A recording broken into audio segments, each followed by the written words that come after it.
Day 16. 가장 중요한 것. 내가 내게 있는 모든 것으로 구제하고 또 내 몸을 불사르게 내어줄지라도 사랑이 없으면 내게 아무 유익이 없느니라. 고린도전서 13장 13절. 또 사랑은 이것이니 우리가 그 계명을 쫓아 행하는 것이요 계명은 이것이니 너희가 처음부터 들은 바와 같이 그 가운데서 행하라 하심이라. 요한이서 1장 6절. 삶은 사랑에 관한 것이다. 하나님 자신이 사랑이시기에 하나님이 우리가 이 땅에서 배우기 원하시는 가장 중요한 교훈은 어떻게 사랑하느냐이다. 사랑을 통해서 우리는 그분과 가장 닮아갈 수 있고 그래서 사랑은 그분이 내린 모든 명령의 근본이라고 말할 수 있다. 온 율법은 내 이웃 사랑하기를 내 몸같이 하라 하신 한 말씀에 이루었나니. 갈라디아서 5장 14절. 이기심 없이 사랑하는 방법을 배운다는 것은 쉬운 일이 아니다. 그것은 자기중심적인 우리의 본성에 정반대되는 모습이기 때문이다. 그래서 우리는 사랑하는 법을 평생 동안 배워야 한다. 물론 하나님은 우리가 모든 사람을 사랑하기 원하시지만 특히 하나님의 가족 안에서 서로 사람을 사랑하는 법을 배우기 원하신다. 우리가 이미 살펴보았듯이 이것이 우리 삶의 두 번째 목적이다. 베드로는 우리에게 이렇게 말한다. 모든 사람을 존중하되 하나님의 사람들에게 특별한 사랑을 주라. 베드로전서 2장 17절. 그리고 바울은 그 이야기를 반복한다. 누군가를 도울 기회가 생기면 마땅히 그를 도와야 한다.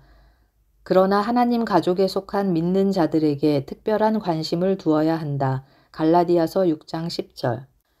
하나님은 왜 다른 믿는 사람들에게 특별한 관심을 보이라고 말씀하시는가? 왜 그들이 사랑에서 우선순위를 차지하게 되는가? 그 이유는 무엇보다도 하나님의 가족 안에서 서로 사랑하는 모습이 사람들에게 알려지기를 바라시는 하나님의 마음 때문이다. 예수님은 도덕적 가치나 교리가 아닌 서로에 대한 사랑이 세상에 보여지는 가장 중요한 증거라고 말씀하셨다. 예수님은 이렇게 말씀하셨다. 너희가 서로 사랑하면 이로써 모든 사람이 너희가 내 제자인 줄 알리라. 요한복음 13장 35절. 천국에서 우리는 하나님의 가족으로서 영원히 살게 될 것이다. 하지만 그 전에 우리는 이 땅에서 그 영원한 사랑을 위해 준비하는 기간을 보내야 한다. 물론 그것이 쉬운 일은 아니다. 하나님은 우리에게 가족으로서의 책임을 부여하심으로써 그 훈련을 시키신다. 그리고 그 가운데 가장 중요한 것은 서로를 사랑하는 연습을 하는 것이다. 하나님은 우리가 사랑의 기술을 터득할 수 있도록 다른 믿는 사람들과 정기적이고 친밀한 교제를 갖기 원하신다. 혼자서는 사랑을 배울 수 없다. 우리는 짜증나게 하고 불완전하며 당황하게 하는 사람들과 함께 있어야 한다. 교제를 통해서 우리는 세 가지 진리를 배울 수 있다. 삶을 가장 잘 사용하는 것은 사랑하는 것이다. 사랑은 우리의 최우선 순위여야 하고 최고 목표여야 하며 가장 큰 야망이어야 한다. 사랑은 우리의 삶에서 하나의 좋은 부분이 아니고 가장 중요한 부분이다. 성경은 이렇게 말한다. 사랑이 너희의 최고 목표가 되게 하라. 고린도전서 14장 1절. 마치 10대 목표 가운데 하나인 것처럼 내가 삶에서 원하는 것 가운데 하나가 사랑이다 라고 말하는 것으로는 충분하지 않다. 사랑의 관계는 그 무엇보다도 중요하게 여겨져야 한다. 왜 그럴까? 사랑 없는 삶은 가치가 없다. 바울은 이렇게 말한다. 내가 내게 있는 모든 것으로 구제하고 또 내 몸을 불사르게 내어줄지라도 사랑이 없으면 내게 아무 유익이 없느니라. 고린도전서 13장 13절. 우리는 인간관계를 우리의 하루 일과 중간에 끼워 넣어야 하는 것쯤으로 생각하고 행동할 때가 있다. 자녀들을 위한 시간을 찾아보거나 사람들을 위해 시간을 내는 것에 대해 이야기하곤 한다. 이것은 마치 다른 사람들과의 관계가 우리 삶의 여러 임무 가운데 하나인 듯한 인상을 준다. 하지만 하나님은 인간관계가 우리 삶의 전부라고 말씀하신다. 10계명 중 4계명은 하나님과의 관계에 관한 것이고 나머지 6계명은 사람들과의 관계에 관한 것이다. 하지만 결국 모두가 관계를 맺는 것과 관련이 있다. 후에 예수님은 하나님이 중요하게 여기시는 것을 2마디로 요약하셨다. 하나님을 사랑하고 사람을 사랑하는 것이다. 예수께서 가라사대 내 마음을 다하고 목숨을 다하고 뜻을 다하여 주 너의 하나님을 사랑하라 하셨으니 이것이 크고 첫째 되는 계명이요 둘째는 그와 같으니 내 이웃을 내 몸과 같이 사랑하라 하셨으니 이 두 계명이 온 율법과 선지자의 강령이니라. 마태복음 22장 37절에서 40절. 하나님은 사랑하는 방법을 배운 후에 다른 사람을 사랑하는 것을 배우는 것이 우리 삶의 두 번째 목적이다. 인생에서 가장 중요한 것은 성공이나 성취가 아닌 관계다. 그런데 우리는 왜 관계를 중요하게 생각하지 않는 것일까? 일이 많아질수록 우리는 관계에 대해 생각하고 그 관계에 들이는 시간, 에너지, 그리고 관심을 줄이려고 한다. 하나님께 가장 중요한 것이 급한 일들로 인해 바뀌게 된다. 바쁘게 사는 것은 관계를 맺는데 가장 큰 적이다. 우리는 삶을 영위하고 일을 하며 계산서를 지불하고 목표를 달성하는 것이 삶의 목적인 것처럼 도취되어 버리지만 그것이 삶의 목적이 아니다. 삶의 목적은 하나님을 사랑하고 사람을 사랑하는 것을 배우는 것이다. 삶에서 사랑을 빼면 아무것도 남지 않는다. 사랑은 영원하다. 사랑을 최우선에 두어야 한다고 하나님이 말씀하시는 또 다른 이유는 사랑은 영원하기 때문이다. 그런즉 믿음, 소망, 사랑 이 세 가지는 항상 있을 것인데 그 중에 제일은 사랑이라. 고린도전서 13장 13절. 사랑은 유산을 남긴다. 이 땅에 가장 오래 영향을 끼치는 것은 우리의 성과나 재산이 아니라 우리가 다른 사람을 어떻게 대했느냐이다. 테레사 수녀가 말했듯이 우리가 무엇을 하느냐가 아니라 그 일에 얼만큼 사랑을 쏟았는지가 중요하다. 사랑은 영원한 유산의 비밀 열쇠다.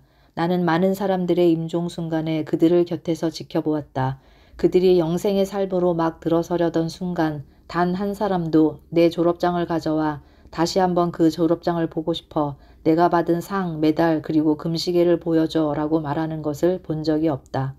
이 땅에서의 삶이 끝날 때 사람들이 주위에 두고 싶어 하는 것은 물건이 아니다. 우리가 원하는 것은 사람이다. 우리가 사랑하고 관계를 맺었던 사람들이다. 인생의 마지막 순간에 모든 사람들은 그들이 맺어왔던 관계들이 삶의 전부였다는 사실을 깨닫는다. 그것을 좀 더 빨리 깨닫는 것이 현명하다. 마지막 순간 그것이 가장 중요하다는 것을 깨달을 때까지 기다리지 말라. 우리는 사랑으로 평가받는다. 사랑을 배우는 것을 삶의 목표로 삼는 세 번째 이유는 영원한 나라에서 평가받을 부분이 바로 그것이기 때문이다. 하나님이 영적인 성숙함을 측정하시는 척도 가운데 하나가 바로 우리의 인간관계다. 천국에서 하나님은 너희의 직업, 예금 계좌, 그리고 취미에 대해 이야기해 보아라고 말씀하지 않으실 것이다.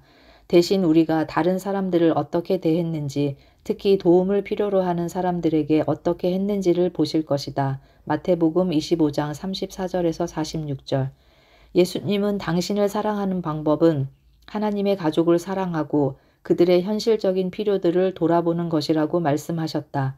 내가 진실로 너희에게 이르노니 너희가 여기 내 형제 중에 지극히 작은 자 하나에게 한 것이 곧 내게 한 것이니라. 마태복음 25장 40절. 영생에 들어설 때 우리는 모든 것을 이 땅에 남겨두고 가게 된다. 우리가 가지고 가는 것은 성품뿐이다. 성경은 이렇게 말한다. 그리스도 예수 안에서 할례나 무할례가 효력이 없되 사랑으로서 역사하는 믿음뿐이니라. 갈라디아서 5장 6절. 그래서 나는 당신이 아침에 눈을 뜰 때마다 무릎을 꿇거나 침대에 걸터 앉아서 이렇게 기도할 것을 제안한다. 하나님, 제가 오늘 어떤 일을 성취하든지 그렇지 못하든지 저는 당신을 사랑하고 다른 사람을 사랑하는 데에 시간을 투자할 것입니다. 그것이 삶의 진정한 의미이기 때문입니다. 하루를 낭비한다면 하나님이 왜 또 새로운 날을 주시겠는가? 사랑의 가장 좋은 표현은 시간이다. 어떤 것의 중요도는 우리가 그것에 얼마나 시간을 투자하느냐로 측정할 수 있다. 더 많은 시간을 투자할수록 그것이 그만큼 중요하고 소중하다는 것을 나타내는 것이기 때문에 어떤 사람의 우선순위를 알고 싶다면 그가 시간을 어떻게 활용하는지를 보라. 시간은 우리가 받은 가장 소중한 선물이다. 왜냐하면 시간은 한정되어 있기 때문이다. 돈을 더 많이 벌 수는 있지만 시간을 더 만들 수는 없다. 누군가에게 우리의 시간을 드린다면 우리는 그 사람에게 다시는 돌려받지 못할 삶의 일부를 주는 것이다. 우리의 시간은 우리의 삶이다. 그렇기 때문에 시간은 우리가 누군가에게 줄 수 있는 가장 좋은 선물이다. 관계가 중요하다고 말하는 것으로는 충분하지 않다. 우리는 그들에게 시간을 투자함으로써 그 사실을 증명해 주어야 한다. 말 자체만으로는 가치가 없다. 자녀들아, 우리가 말과 혀로만 사랑하지 말고 오직 행함과 진실함으로 하자. 요한일서 3장 18절. 관계를 발전시키는 데는 시간이 걸린다. 그리고 사랑의 가장 좋은 표현 방법은 바로 시간을 투자하는 것이다. 사랑의 본질은 우리가 생각하거나 행동하거나 다른 사람에게 무엇을 제공하는 것이 아니라 우리가 우리의 것을 얼만큼 주느냐이다. 누군가에게 줄 수 있는 가장 큰 선물은 바로 우리 자신이다. 특히 남성들은 이것을 잘 이해하지 못한다. 많은 남성들이 저는 제 아내와 아이들을 이해할 수 없어요. 저는 그들이 필요로 하는 것을 모두 채워줍니다. 도대체 무엇을 더 원하는 건가요? 라고 내게 말한다. 그들은 당신을 원한다. 당신의 눈, 귀, 시간, 관심을 원하고 당신이 그들과 함께하고 그들에게 초점을 맞춰주길 바란다. 어떤 것도 이것들을 대신할 수 없다. 사랑하는 사람에게 가장 바라는 선물은 다이아몬드나 장미, 초콜릿 아니다. 바로 관심의 집중이다. 사랑은 또 다른 누구에게 열중하고 집중하는 것이기 때문에 사랑하는 그 순간 우리 자신에 대해 잊어버릴 수도 있다. 관심은 나의 가장 소중한 자산인 내 시간을 줄 만큼 당신을 소중하게 생각해 라고 말해준다. 우리의 시간을 투자할 때마다 우리는 희생을 하는 것이고 이 희생이 사랑의 본질이다. 예수님이 그 모범을 보여주셨다. 그리스도께서 너희를 사랑하신 것 같이 너희도 사랑 가운데서 행하라. 그는 우리를 위하여 자신을 버리사 향기로운 제물과 생축으로 하나님께 드리셨느니라. 에베소서 5장 2절. 우리는 사랑하지 않고도 무엇을 내어줄 수는 있지만 내어주지 않으면서 사랑할 수는 없다. 하나님이 세상을 이처럼 사랑하사 독생자를 주셨으니 요한복음 3장 16절. 사랑은 포기를 의미한다. 내가 선호하는 것들, 안락함, 목표, 안전, 돈, 에너지 또는 시간 등을 다른 사람의 유익을 위해 기꺼이 양보하는 것이다. 사랑하기 가장 좋은 때는 바로 지금이다. 때때로 사소한 일을 할 때는 머뭇머뭇하는 것이 정당한 반응이 되기도 한다. 그러나 사랑은 가장 중요한 것이기 때문에 항상 최우선시 되어야 한다. 성경은 이를 반복해서 강조한다. 성경은 이렇게 말하고 있다. 기회가 있을 때마다 우리는 다른 사람에게 선을 행해야 한다. 갈라디아서 6장 10절. 모든 기회를 선을 행하는 데 사용하라. 에베소서 5장 16절. 가능한 순간마다 도움을 필요로 하는 사람들에게 선을 행하라. 지금 도움을 줄 수 있다면 절대로 내일까지 기다리라고 말하지 말라. 잠언 3장 27절. 왜 지금이 사랑을 표현하기에 가장 좋은 순간인가? 그것은 우리가 그 기회를 얼마나 오래 가지고 있을지 모르기 때문이다. 상황은 변한다. 사람은 죽고 아이들은 자란다. 또한 우리에게 내일이 있다고 아무도 장담할 수 없다. 만약 우리가 사랑을 표현하고 싶다면 바로 지금 해야 한다. 언젠가 하나님 앞에 설 것이라는 사실을 염두에 두고 생각해 보아야 할 질문들이 있다. 사람보다 일이나 물건이 더 중요했던 순간들에 대해 어떻게 설명할 것인가? 누구와 더 많은 시간을 보내도록 노력해야 하는가? 그것을 가능하게 하기 위해 하루 일과 중에 정리해야 할 것은 무엇인가? 어떤 희생을 치러야 하는가? 삶을 가장 아름답게 사는 방법은 사랑하는 것이다. 사랑에 대한 가장 좋은 표현은 시간이다. 그리고 사랑하기 가장 좋은 순간은 바로 지금이다.